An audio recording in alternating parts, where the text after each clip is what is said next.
Parce qu'il suffit d'un homme pour guider un peuple. Parce que le socle républicain est en danger. À l'heure où l'injustice sociale est au plus haut, la famille est délitée et l'individualisme capitaliste est roi. L'éducation nationale est en encéphalogramme plat. Le système de santé porte un bilan de 2 millions de morts, du Covid derrière lui. Parce que la pédocriminalité gangrène toutes les sphères publiques et privées. À l'heure où le handicap est laissé au bord du chemin.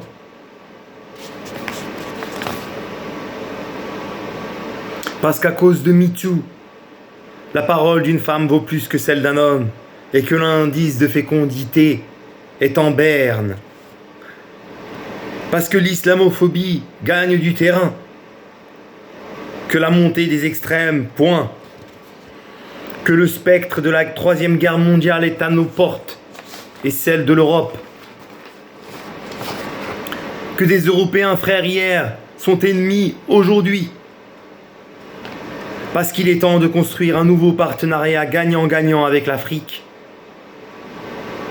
qu'il est temps que la France de la paix, le français, langue de la diplomatie, retrouve sa prééminence, que le blason des artistes et des littérateurs soit enfin redoré, que l'esprit de résistance et de résilience des Françaises et des Français soit enfin retrouvé, que le goût du vivre ensemble et que l'égalité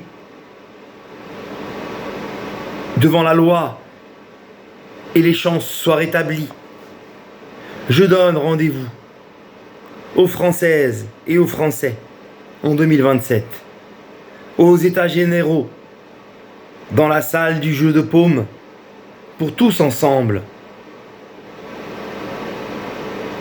réécrire notre Constitution,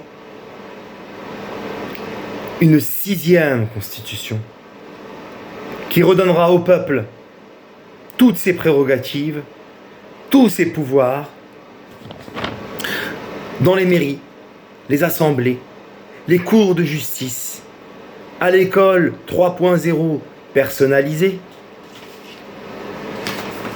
dans ces hôpitaux, ces fermes, ces vallons, ces forêts, ces montagnes, ces lacs, ces rivières et ces côtes.